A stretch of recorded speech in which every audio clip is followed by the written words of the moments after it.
কক্সবাজারের চকরিয়া উপজেলার টানা ভারী বর্ষণের মধ্যে পাহাড় ধসি ঘুমন্ত অবস্থায় চাচাতো ও জ্যাঠাতো দুই ভাই বোনের মর্মান্তিক মৃত্যুই।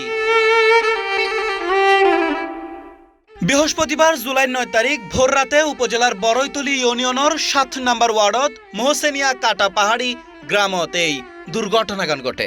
এই ঘটনায় এলাকাত শোকের ছায়া নামিয়েই।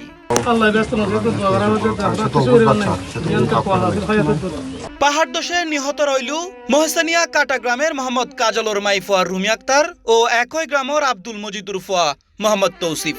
রুমি বড়ইতলী দাখিল মাদ্রাসার 10ম শ্রেণীর শিক্ষার্থী এবং তৌসিফ স্থানীয় সরকারি প্রাথমিক বিদ্যালয়ের 4র্থ শ্রেণীর ছাত্র। তারা সম্পর্কে আপন চাচাতো ও জ্যাঠাতো ভাই বোন।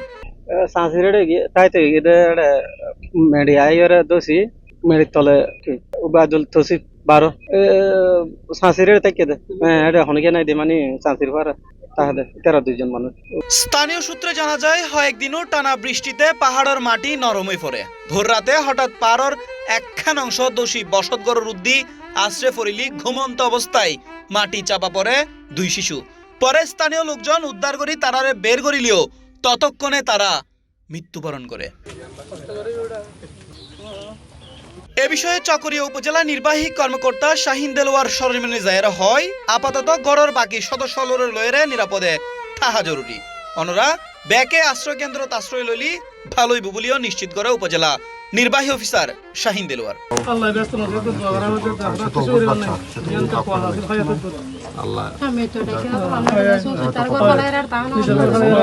এখন যারা আছে বাকি পরিবারের সদস্যদের নিয়ে নিরাপদ যাবে চলে যাবে। যদি এখানে আত্মীয় স্বজন কেউ থাকে আমাদের আশ্রয় কেন্দ্র আছে ওখানে একটু, কারণ আপনারটাও কিন্তু কাছাকাছি এমনি বোঝা যাচ্ছে না মাটির ঘর তো নামলেই হঠাৎ কি ঘটে বোঝা যায় না। নরম হয়ে যায় 7 দিন বৃষ্টি হচ্ছে সামনে আরো লাস্ট তো একসাথে দাফন করবে। ঠিক আছে বল ঠিক আছে। ইন্দির টানা বৃষ্টিতে গ্রামের পর গ্রাম প্লাবিতর, অন্যদিকে পাহাড় দশে মর্মান্তিক মৃত্যুর ঘটনাও ঘটের। ফলে পাহাড়ের পাদদেশে বসবাস করেন ব্যাক মানুষল এখন ফর্গি চরম বিপাকে এবং আতঙ্কে দিন পার করে তারা। C plus TV, Chittagong.